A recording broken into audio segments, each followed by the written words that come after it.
Things might change, but as of right now, my upcoming Kickstarters for next week list seems incredibly light, which means, if we're lucky, next week will be an all the late pledges video instead. Hey, I'm Alex Radcliffe from Board Game Co., and this is To Back or Not to Back. We're going to be going over all the active Kickstarters, all the new stuff, going over one update, not a lot there, a few board game adjacent, and of course, starting off as usual with Cult of the Now. Cult of the Now, ironically, will be an old Kickstarter game that's available now. We have Merchants of the Dark Road, specifically the Kickstarter version of the game, the deluxe Kickstarter version of the game, surprisingly enough, not on Kickstarter, currently over at Game Nerds for $79, free shipping, all that stuff if you get to $100, which should be pretty, actually not even $100, free shipping on this because free shipping on all orders, $75 or more from Game Nerds. As usual, Cult of the Now is where I look at an available game that you can get right now. You don't have to lay your money up a year in advance. You don't have to wonder if the game is or isn't for you quite as much because there's more review content out there, and price points sometimes are better. In the case of Merchants of the Dark Road specifically, this was a $74 price point plus $7 shipping minimum over on Kickstarter, which means this was $81 minimum. You're paying $79.20, which granted is only a savings of $1.80, but you also could have waited a whole lot longer, see if the FOMO stuck around, and you didn't have to put your money out a year in advance. Once again, a reminder, buy the games you love today, and sure, follow me along on this mad Kickstarter journey, but not everything you see is worth backing. Merchants of the Dark Road available now over on Game Nerds in case you want it there. Also, this is not meant to be a dig at the publisher or anything else in that sense. I have no clue if Game Nerds backed it as a retailer backer or what their situation is. I'm pointing exclusively about the price and about the FOMO aspects, nothing to do with how they got it, why it's available, any of that stuff. And with that, let's go ahead and start off with Board Game Adjacent. Starting off, if my mouse will click accordingly, my mouse is not clicking accordingly, my computer's doing this thing where it freezes up. Let's give it a second. There we go. Starting off, why do I feel like I'm down? Nope, here we go. Okay. Starting off with Board Game Adjacent with Game Boy Geek Season 10 promos 2022. This is supporting the Board Game Geek, the Game Boy Geek, not the Board Game Geek. That's a different site. The Game Boy Geek is a content creator. Been a content creator for, 10 years now? It looks like Season 10. Lots of videos, hundreds and hundreds. I think he has 2,500 videos, if I'm not mistaken, on his channel. You can check it out. If you haven't been watching his stuff until now, you can check out what he has now. You may have been following him for the past 10 years. I don't know what your knowledge is of him, but the Game Boy Geek, Dan King, he's currently running his Kickstarter. He doesn't run these every year, if I'm not mistaken. I don't think he had one last year, but he's running around it right now. 362 backers, $23,000 raised. He's giving a whole bunch of promos available. Now keep in mind, by the way, as you go through these, many of these promos have been available in other Kickstarters. Just make sure you do your due diligence before you jump in for like, hey, I just want it all. You may not, because maybe you backed Man vs. Meeple and you're already getting half of these promos. So just factor that in. You may still want the other half, all of that. I don't want you backing a whole bunch of things thinking you're getting stuff that you're not. So make sure to go through them, see what is or isn't for you as far as the promos go. But additionally, and just as importantly, he has a whole bunch of game bundles available. So you can scroll through, see what's available. But in case you wanted any certain games, there are game bundles where you get a bunch of the other pledge levels, including promos as well, plus getting the game, whatever the game is in any given situation. It's different, but check what's available, check what you're interested in, check what's worth the price point, check what's all of that stuff. Just letting you know, game bundles are available in case you've had a hard time tracking down a particular game, or you're just willing to get a particular game while giving him a donation at the same time. That is the Game Boy Geek over on Kickstarter. From there, we have Desperation from Bully Pulpit Games. This is more of an RPG kind of game than a board game, which is why it's in our Board Game Adjacent category. And as usual, by the way, links to everything down below.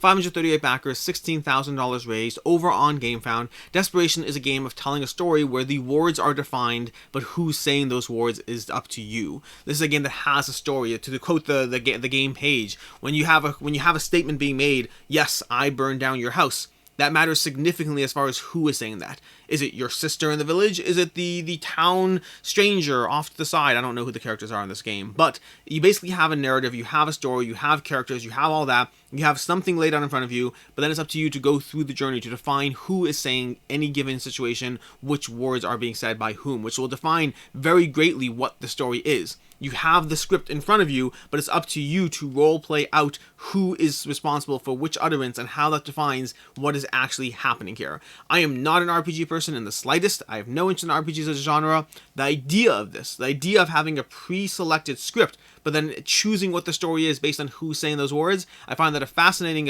concept. There's 2 games over here using the same general mechanic. It sounds like they're going to be leaning into having more things like that a lot going on, so we'll see. Very interesting idea. From there we have Rivenstone, a brand new tabletop miniature skirmish game. This is more board game adjacent than the other 2, but still a miniatures game over a board game, both reflected in price points and rulers and miniatures and all types of things. Plenty of board games have miniatures, but miniature games are their own different genre within that. $235,000 raised, 1,288 backers. Rivenstone is a fast-paced, easy-to-learn, deeply strategic miniatures game with superb miniatures, all that stuff. I'm just reading from the page at that point. But it does have great-looking miniatures, at least as far as I'm seeing on the page. It does seem to have the price point of what you'd expect for a miniatures game as opposed to a board game with miniatures. Something I always find fascinating is miniatures games generally seem to be more expensive per miniature, highly more expensive per miniature, compared to a board game. When you're backing one of these large Kickstarters with tons of miniatures in your board game, the price point will range per miniature, but you're talking anywhere from, 80 cents to miniature to like $2 or $3 per miniature. When you're getting miniatures games, the price point tends to jump to $5 a miniature on the low end, up to like $30, $40 a miniature on the high end. So miniature games are a whole different quality. What we have over here, you can see over here, just an example. This is a $99 core box over here, and you're looking at what, 1, 2, 3, 4, 5, 9 miniatures, 10 miniatures for $100. That's a $10 per miniature price point. Miniatures look fine, look solid. Art looks great. All that stuff looks fine. Don't know anything about the gameplay. I'm not a miniature game person. I played Warhammer back in the day, and that was my one exposure to it, and it was enough for me.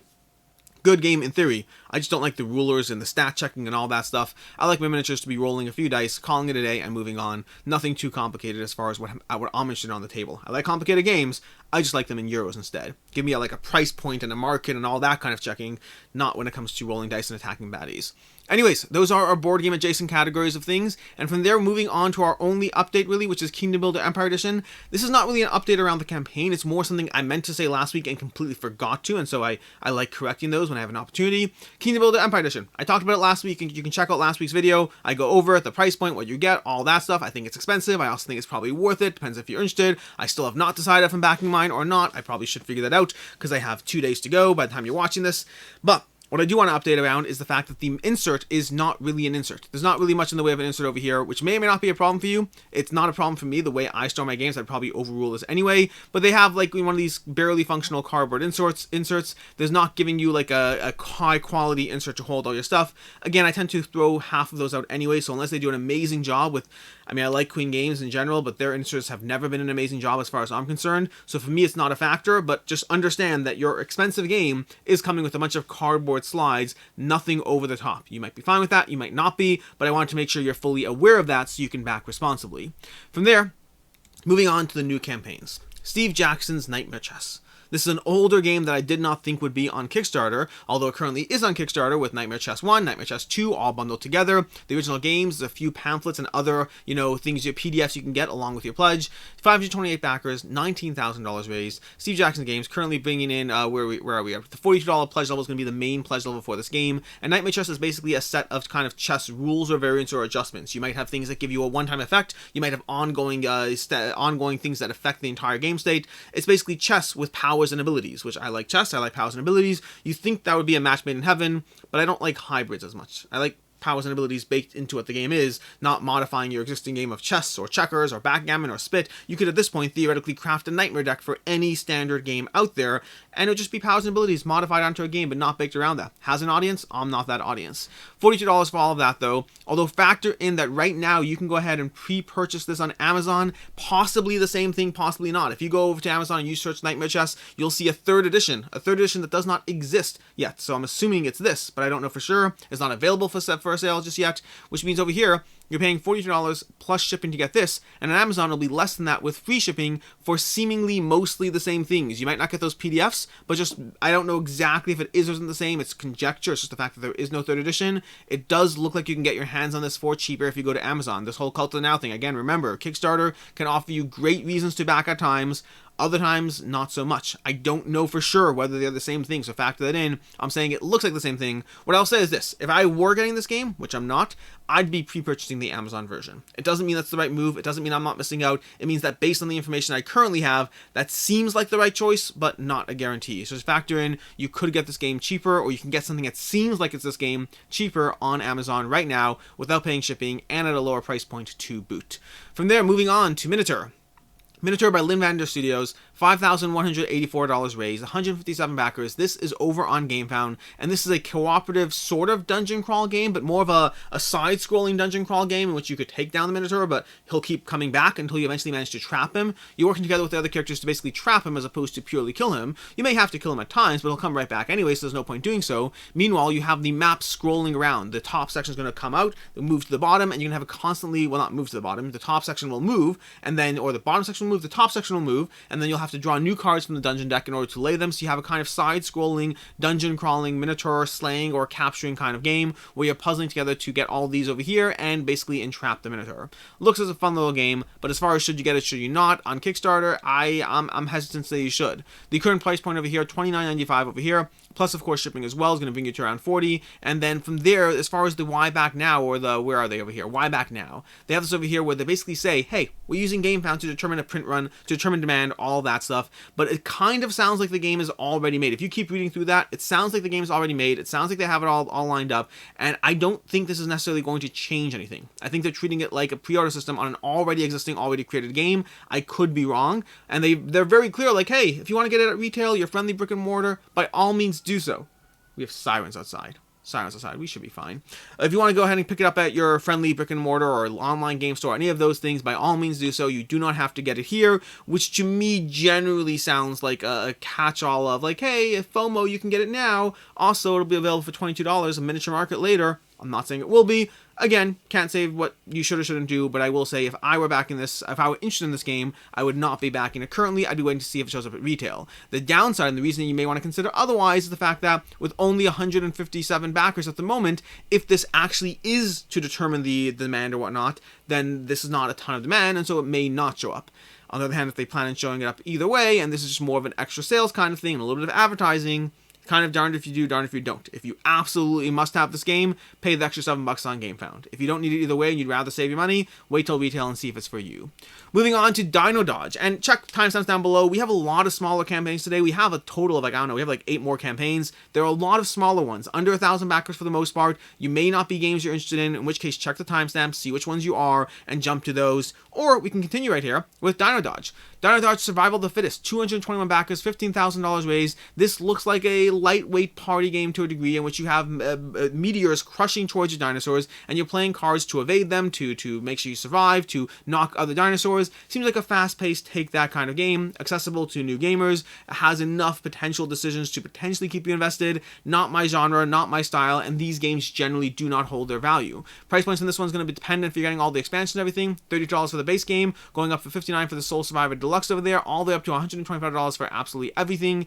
Again, it depends what you want over here, but you don't need, there's a lot of stuff here, but it is a very lightweight game. I don't think you need all the content as far as, you know, for a casual game or for someone for a gateway kind of game, and this might not be what you want as far as getting everything otherwise. That said, there are a bunch of people who are backing at these, so there's enough people who do want this. There is a target audience, but this style of game generally does not hold their value as much as far as, you know, aftermarket and all that. If you want it, you want it. Up to you. Moving on to Battlecrest. 2,531 backers, $56,000 raised. This is a button-shy game, even though you would not be faulted for not realizing it's a button-shy game based on looking at the page in front of you. This is a pocket-sized card-only tabletop skirmish game for 1 to 4 players. 1 to 4 players with expansions only, so you do need to go up and get the extra heroes. The base game is going to be 18 cards, 6 cards for the location, 6 cards for one hero, 6 cards for the other hero. This is standard button-shy design philosophy. 18 cards in a wallet. They divide it up into 2 heroes and a location, so you have that aspect. This is a kind of Summoner Wars Light on your tabletop, giving you both a location with rules and adjustments around that, as well as the actual heroes who will be engaging in combat, and then additionally there are optional buys to buy 2 more additional heroes to expand your roster to 4 heroes and the location cards on the table. That makes me assume there will be expansions with more locations, more heroes, which would fall into your standard button shy kind of category where they have an initial Kickstarter, an initial optional buy, and then from there they put out a expansion collection in, 6 months or a year. They have an expansion collection coming out where you can go ahead and buy all the other, let's say, if I had to guess, based on past Kickstarters, I would say there'd be like, let's say maybe 3 more locations and 5 more heroes. I wonder if I'm going to be right with that. I wonder. Could be less, because 8 expansions is ambitious. It's either 3 and 5 or 2 and 4 is what I'm thinking. So either 2 and 4 or 3 and 5. Either way, as far as giving you additional locations or additional heroes to add to your set. So think of this as a starter set, and a starter set that's going to be coming in at, what is it, $18 for everything over there. $12 for the base game if you just want the 2 heroes on location, $18 if you want the additional 2 heroes, as well as the free Imperator solo expansion additionally. So if you want a solo expansion, if you want to dive into the solo, which I always want to try to, this genre of game, I don't know if as much as my thing solo, but we'll try because I like Button Shy Games, and I generally try their games solo. They're great to travel with, they're very compact, and half the time, they're pretty good as well. The downside is the other half of the time, they're also forgettable, so take that into account. I think they're a great company, putting out fantastic, very specific niche as far as what they do, and some of them hit and some of them don't, and those answers might vary depending on the game and person combination, who's in, getting any game from them. As far as should you back it, should you not, generally I go with Button Shy Games. Usually the price point now versus later, it's usually worth it if you're interested in it, and if you're, as far as holding its value, generally it's a little harder to, just because the price point, sometimes they do, especially if it's between print runs, but I don't back these because they're going to be saving me $1 or because they'll hold the value. I'm interested in them, and they're cheap enough that I'll absorb that $2 or $3 either way, but that of course is your decision. From there to Tiny Epic Vikings. 11,648 backers, $468,000 raised. By all accounts, it seems like it's underperforming compared to where I think it should be, but if you look at the actual numbers, not necessarily. Because practically speaking, Tiny Epic Dungeons, which is their most successful campaign to date, did $2 million. And this coming in at barely $500,000, not even $500,000 yet, seems like it's doing horrifically poorly. But it's actually not. It's currently outperforming Tiny Epic Pirates, the one before Tiny Epic Dungeons, and Tiny Epic Dungeons, I believe, is the anomaly here. I said this in my upcoming Kickstarter for May video, that Tiny Epic Vikings, I believe from the get-go, would underperform Tiny Epic Dungeons. I think Tiny Epic Dungeons is the one that is the most successful in their line and likely to be the most successful for a while. Dungeon crawlers just have an audience. They have people who are interested in them. Tiny Epic Vikings is currently outperforming Tiny Epic Pirates by a small amount if you look at the daily data, so I expect this will cross $1 million by the time the campaign is done. Maybe it won't, maybe it will, we'll see, but it's still doing fairly well, and speaking on a personal note, this is my favorite Tiny Epic game to date, at least from the ones I've played. Speaking of which, let's talk about the game itself. Tiny Epic Vikings. By the way, over here we have Dan, the Game Boy Geek from earlier in the video.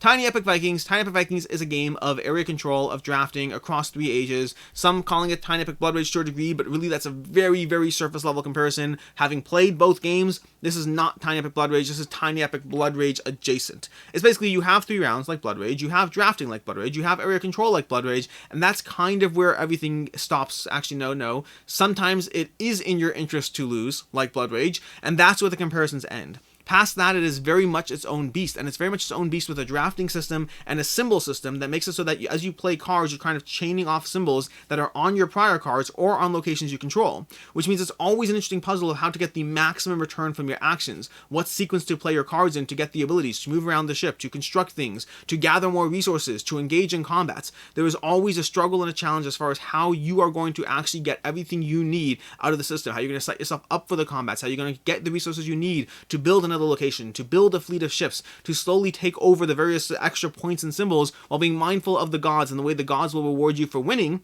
and also for losing as you go to the end of the game and slowly add up all the points for the end game. There's a playthrough over on Cracklope, highly recommend watching it. I'm biased obviously, but I thought it's a highly entertaining playthrough, as well as the first impressions over on Quack and Co if you want to see my general thoughts and opinions around the game. Again, I think Tiny Epic games in general have always been good. For me, they've never been keepers. This is the first time that I've played a Tiny Epic game and I'm like, I want this one in my collection. Does not mean it'll be that way for you. In fact, maybe you'll like the other ones, not this one. But for me, this is the best Tiny Epic game that I personally have played yet. I've only played about half of them. I have not played them all. As far as price point over here, we have $25 for the base game, we have $30 for the deluxe game, and then $40 for the bundle. Is that everything? Am I doing this right? Ragnarok comes in, yeah, Ragnarok comes in the $40 bundle over here. As far as should you back it, should you not, on Kickstarter, all that stuff, generally the answer is no.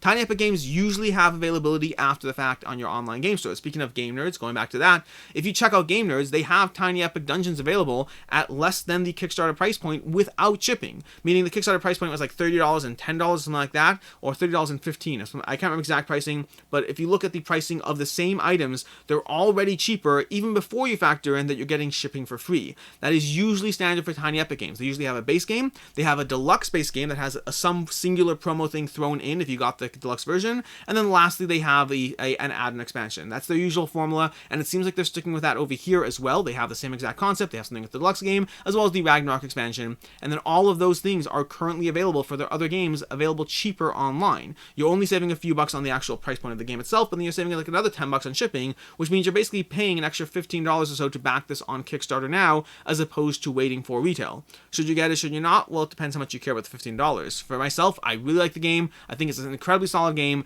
but they usually have wide availability and are usually easy enough to pick up after the fact, and we'll see. So that's what Tiny Epic Vikings is. Solid game, highly recommend it. Not that expensive, but also likely cheaper at retail if you're willing to wait. Moving on to Pocket Landship No Man's Land.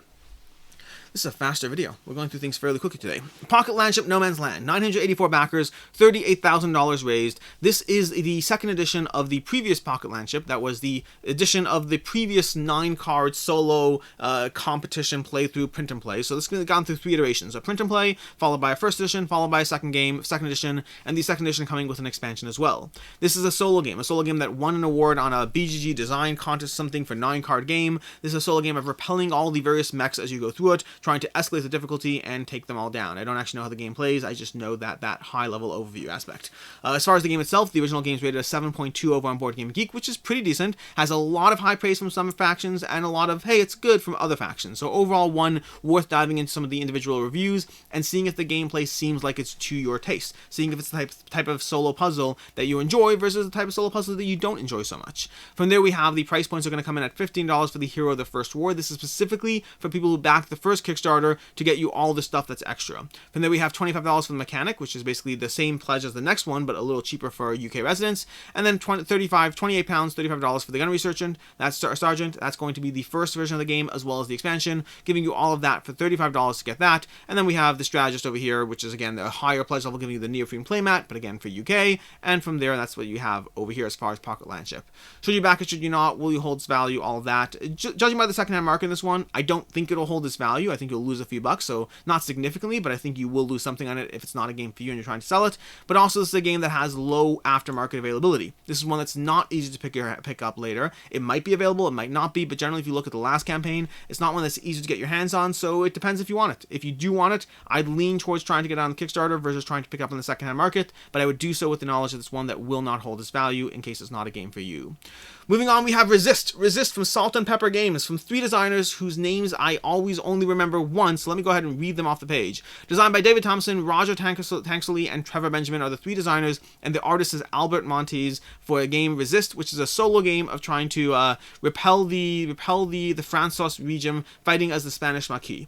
This is a game of, well, it's a solo game. It's a game in which you have your Maquis, and you're choosing when to execute your Maquis' abilities, whether you're going to use their active ability, but then you remove them from your deck, or whether you use the passive ability, which is a little weaker, but then you keep them in the deck. Ultimately, the entire game comes down to hand management. There's going to be 8 missions you're going through, as well as a sequence of missions chained together as a campaign. As you figure out, let's see if we have the 36, we have the 20 mission cards. We have 8 missions? I thought we had 20. Why do we have 20 mission cards? We have 8 scenarios. 8 scenarios, not 8 missions.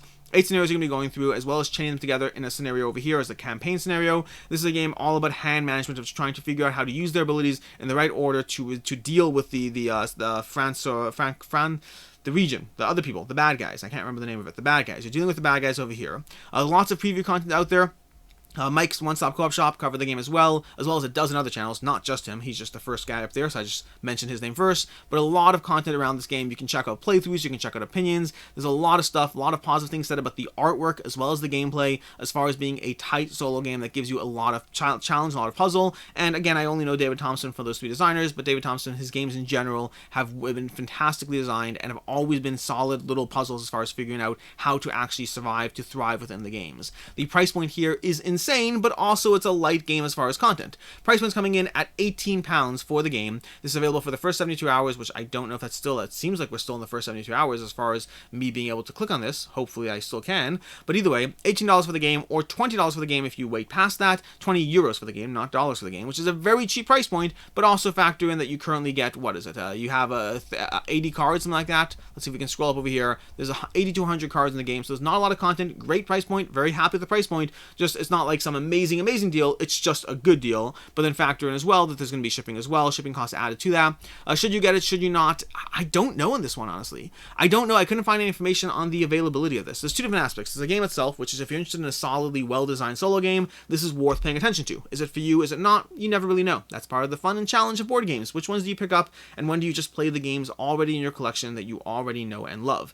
You should probably play the games you already know and love, but I still hunt for the new games. As far as whether you should get it on Kickstarter, on GameFound versus elsewhere, that part I couldn't find much information on. I couldn't find much information on what the wider availability will be. Will it show up? Will it not? What the price point? What's exclusive? I would say back it in with the understanding that it might be available cheaper elsewhere down the road. It might not be. This falls in the depends on how badly you want it, and depends which way your FOMO drifts. If your FOMO drifts towards I want the game, back it on GameFound. If your FOMO drifts towards I don't ever want to pay more for a game than it'll be later, and this might be available cheaper later, then don't get it on GameFound, and you'll probably have a chance to pick it up somewhere, whether secondhand market or some sort of retail operation. It just depends on which way your FOMO drifts on Resist. Moving on to Hunters of the Lost Creatures, the card game. 675 backers, $14,000 raised. Hunters of the Lost Creatures is actually somewhat reminiscent of the Birds of a Feather, I believe. Birds of a Feather North America, whatever the one we recently had on Kickstarter. The idea is you're going to have these fantastical creatures. This game has a combination of unique whimsical art combined with the actual gameplay. The unique whimsical art is all over the cards. I don't believe it has any implementation in terms of the gameplay itself. I think it's just unique whimsical art. I could be wrong. But then past that, we have the actual gameplay, which involves trying to hunt down specific creatures from a tableau in front of you, and then whoever plays their hunter, if the people who play the same hunter for the same region don't get anything. You want to be unique. You want to be quiet and alone in that area. Too many hunters scares off the prey, which means you enter this whole mind game of which cards do I think you're going to go for, which cards I think you're going to go for. Well, I think you're going to go for that card, so I'll instead go for that card, but I know that you think the same thing, so you'll actually go for my card, but then I should probably go for the original card. It leads to this little mind game aspect of what is the best thing to do based on what I want, and based on what you want, and based on the fact that we all know that we all want those things, and we're all making judgment calls around that. Again, similar gameplay feel to Birds of a Feather with a different twist on it, but same general concept. That's going to be what we have over here. Pledge levels are coming in at $23 for the unique creature, sorry, $19 for the unique cheap bird. That's going to be the early bird effectively, and then later on $23 for the everything else and supportive, and then from there just other pledge levels over here. As far as should you back it, should you not? Currently with 679 backers, this one does fall in the category of you can get it if you want to. I don't see it holding its value, but I also don't know what the wide availability will be after the fact. So I think this is one that really just kind of depends on if you want it. If you want it, go ahead and back it. I don't see it holding its value, but I don't think it's going to be widely available. So it comes down to the FOMO again. Moving on to Trailblazer, the John Muir Trail. 1,500 backers, $72,000 raised. Trailblazer, the John Muir Trail is basically Parks Plus, which would have been a great name for it, except probably would have diluted from the message of Trailblazer, the John Muir Trail, but Parks Plus, which I should probably stop calling it. It's not nice. I'll go back to Trailblazer. Trailblazer, the John Muir Trail, with art by Andrew Bosley, inconsistent art by Andrew Bosley, which really bothers me. To be very clear, I don't mean the art is bad and it's like inconsistently good. I just mean that the art on this game is a little bit all over the place in terms of what has art, what doesn't have art, what has duplicated art. We'll come back to that. It's a pet peeve of mine because the game looks gorgeous in some areas and to me looks forgettable in other areas. Obviously, personal opinion, disclaimers aside, and all that. This pledge level here, this game is basically Parks Plus in the sense that you're going to be going along a trail, trying to collect resources to cash in these sightings, so to speak, while you take actions, while you move up your elevation. You're going to be basically have a whole bunch of cards you're going for. Cards you'll play for resources. Cards you'll play that if you have the matching backpack gear and tokens, you'll be moving up the elevation. So you're trying to be mindful of elevation. You're trying to be mindful of the gear you have. You're trying to be mindful of the tokens you have. You're trying to be mindful of the scenes you're trying to gather, all while you make your way to the John Muir Trail because if you don't, you're not eligible for winning regardless what else your score is. Meanwhile, players all have their own individual, let's see if we can find it here, their own individual something. Here we go, the 4 map packs. These map packs are going to be on a little keychain showing you the next resources you have to move in to get to the next stop on the trail. So giving you an element of we're all kind of heading in the same direction, but you're taking that pathway, I'm taking that pathway as we go through it. Whole bunch of cards, tokens, all that stuff. But again, it's mostly just resource collection, matching resources, trying to be as efficient as possible within that puzzle. Again, Parks Plus or Parks Minus, depends which parts of Parks you like the most or less, because Parks has this element of blocking that I don't know if this game has, but either way, that's what's going on as far as this game. This is Trailblazer, the John Muir Trail.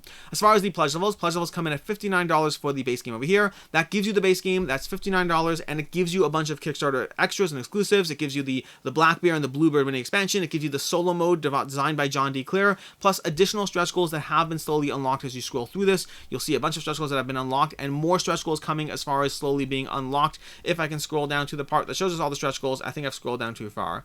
I've gotten lost in the scrolling. Here we go. Here we go. So as the stretch goals, anything marked with Kickstarter exclusive should, in theory, be on your Kickstarter exclusive version of the game, and not in the retail version of the game. The retail version of the game that they are saying is going to be roughly $79 MSRP, and you're currently getting your copy for $60 plus with exclusives. Assuming that holds up, assuming that's true, that's a good price point, because you're getting at roughly the retail price point, but you're also paying shipping, but you're getting Kickstarter exclusive, so that works out to be kind of worth it on its own. But it depends on if it actually does have a $79 MSRP. Everything's up to date, up in the air as far as freight rates and all that stuff. $79 seems like a lot for it, but also freight and the world we live in now, and so all those conversations make it entirely possible. So I would say, based on price point alone, this is in the possibly a good deal, plus it has exclusives, so if you care about the exclusives, go ahead and back it now as opposed to getting retail if you're interested in it. As far as on a personal note, and this is purely a personal note, I want to like this game more, but I'm so torn because I feel like there's 14 different graphic designs going on in this game, and some parts of it look amazing, but the mess of it all, to me, and I haven't seen this complaint echoed. Like, I tried scrolling through the comments to see if it would be echoed anywhere.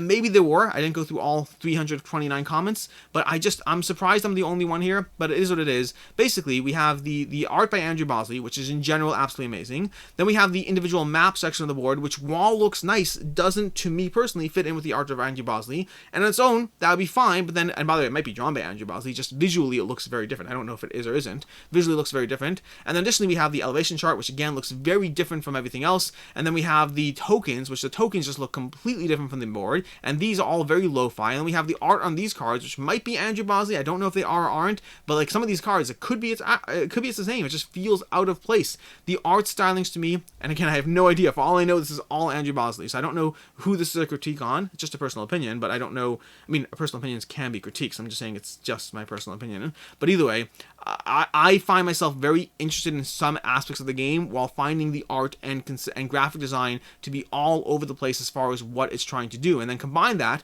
with the fact that many cards do have duplicated art, which sounds like, based on comments here, this part I did see in the comments, sounds like if they get to 300, 400,000, they'll be looking into that more as far as trying to spread it out. I understand there's a cost, absolutely, but all those kind of combine into a fairly expensive game at $60 that I kind of want more, but those are the reasons I'm pushing myself away from it, at least as of now.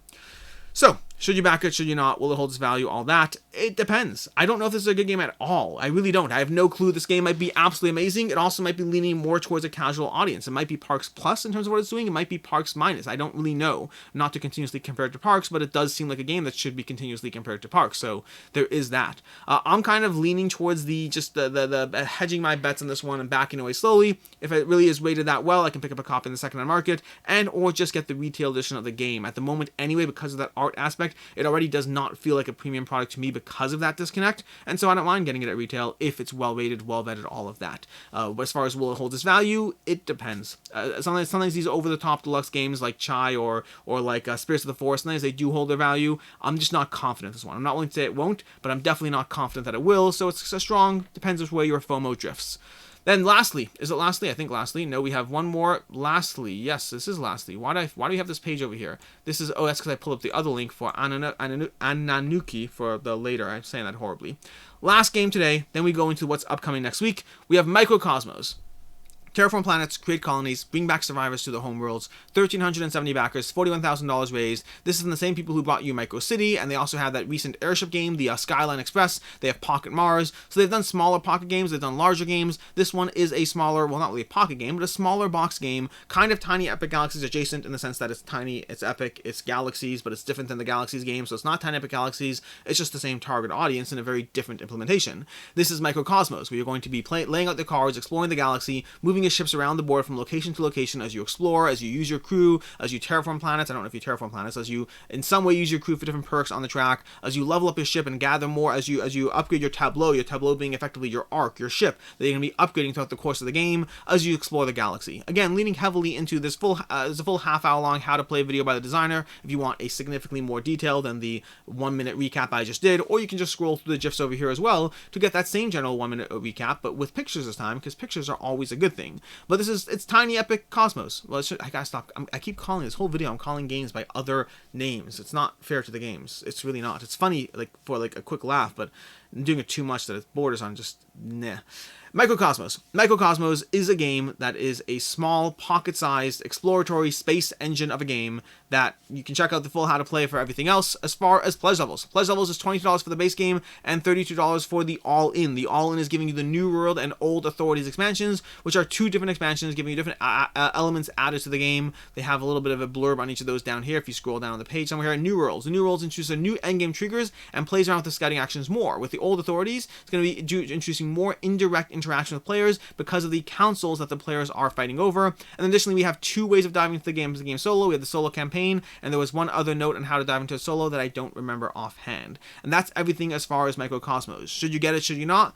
$32 for an all-in always sounds like a good price point because it's $32. That's cheaper than most games, but also the small box game and then the shipping as well. So you're basically looking at around $40 plus dollars anyways for this game, which means it's not, I'm not saying you shouldn't get it. I'm saying don't just say, hey, it's $40, it's incredibly cheap. I can point to dozens of $40 games on any number. Cult of the Now. Remember Cult of the Now? Heading over to Game Nerds, to Miniature Market, to Cool Stuff Inc. You can find plenty of games available now for $40 that might look great, but you're not as tempted by them because they're not on Kickstarter. We're always more tempted by Kickstarter games. I'm not saying don't get this game. Just the opposite, by the way. Their games, if you look at their last Tiny Pocket games, some of them have done a just fine job holding their value because they have a low aftermarket availability. So it's entirely possible that this is a game that will be harder to hunt down and will hold its value, judging on their past games. Holding its value is like a medium number. It's not like, oh my gosh, you'll make money in this, but it means you'll be able to turn around, be able to sell this because there might be a demand for it after the fact, assuming it's half decent. So again, depends which way your FOMO drifts. If you want the game, I would probably go ahead and just back it on Kickstarter. If you don't need the game, wait till down the road and you can pick it up either at retail or finding a good deal on the aftermarket. There's no rush, there's plenty of games, so decide which one you prioritize. And that's everything we have as far as the active Kickstarters. Again, a lot of smaller projects. We have a few slightly bigger ones. We have the Button Shy game. We have, I don't know, Tiny Epic Vikings, definitely a larger one there. A few larger games and a whole bunch of smaller campaigns. It's just a light week. We are diving into, well, more and more light weeks. Speaking of which, next week, upcoming, we have a few games that I'm going to be talking about here. We have Anunnaki, Dawn of the Gods, the relaunch from Cranial Creations. Very intrigued to see what they do differently with the relaunch. They canceled the last time. Some of it was price points, some of it was just the messaging. I don't know what they're doing to change that in a 3-week period. I'm very intrigued and very curious to see what happens when this one comes back. From there, we also have Tsuro, the limited edition game. The limited edition, incredibly expensive, $300 version of Tsuro, the luxury limited edition. I'm always fascinated by these because I'm never the target audience for deluxifying a $300 very, very simple game. Yes, I know I currently love Foundations of Rome. I'll have a review for you shortly, but I don't know. I'm very curious how this one does. It's definitely going to be premium. I'm just curious what the audience is for a $300 version of Tsuro. Fascinated to see when this one launches. And then lastly, we have Thunderstone Quest Deepwood Defenders. These are not the only campaigns launching this week, but next week, but there only seem to be around 6 or 7. And from those, I don't know. Next week, we will either have a 2-back or not to back, like usual, or I will try, if we don't have that, then I will try to have my all the late pledges video. I try to do those every 3 months. They usually drift out because of how much time they take, but I will try to get one of those up if we do not have a 2-back or not to back. If we do have a 2-back or not to back, I'll still try to get a late pledge video up. It just might not be immediately next week. It might be a little bit more off into the distance. We are slowly heading into a Kickstarter lull. We generally have 2 Kickstarter lulls a year. We usually have one around this time before things start picking up in around a month or 2, and then we usually have a big one, like a very big lull, just around, December time and the first half of January as everything crashes into the new year. But we'll see. The lulls are always good for our wallets. They always give us times to get our money back and to actually spend our money on other things as opposed to, or save our money for games. Save our money for games or save our money for other things. Those are the responsible things to do. In any case, until next time, I'm Alex Radcliffe from Board Game Co. Appreciate you being here, and as always, have a good one.